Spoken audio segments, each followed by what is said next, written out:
ये अहंकार तब तक रहेगा जब तक कि आप अपने आप को बिल्कुल ध्यान की जागृति में न स्थित कर लें। ये अहंकार तब तक आपके साथ में रहेगा जब तक आप अपने भीतर के चित्त ज्योति प्रकाश को देखने का प्रयास न कर लें। ये अहंकार तब तक आपके अंदर रहेगा जब तक आप अहम से ऊपर उठने के लिए अरहम की यात्रा शुरू न कर दें। ये अहंकार तब तक रहेगा आपके अंदर जब तक आपके लिए वह यात्रा सिद्धत्व की शुरू नहीं होती, अरहम की यात्रा शुरू नहीं होती, तब तक आपका वह अहम आपके लिए कुछ ना कुछ कराएगा। भले ही आपके अंदर समीचीन दृष्टि आ जाए, भले ही आपका आस्था, आपका विश्वास अपनी आत्मा से जुड़ जाए, लेकिन जब तक आप ध्यान के माध्यम से अपने मन वचन काय को अपनी आत्मा से नहीं जोड़ेंगे, तब तक आपके अंदर वह अहंकार बढ़ता बढ़ता बढ़ता बढ़ता ही चला जाएगा। इस अहंकार पर कंट्रोल पाना केवल उन्हीं के लिए संभव होता है जो अपनी आत्मा के ध्यान में लग जाते हैं।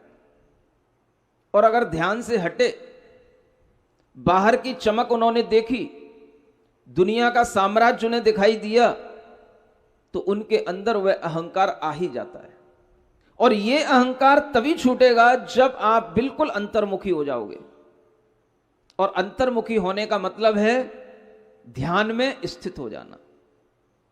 जब आप ध्यान में स्थित होगे, तब आपके अंदर बाहर का कोई भी व्यक्ति, कोई भी वस्तु आपके ध्यान को जब विचलित नहीं करे और आपका मन उस ओर न जाए, तब आप अपने चित्त ज्योति की ओर आना शुरू करोगे।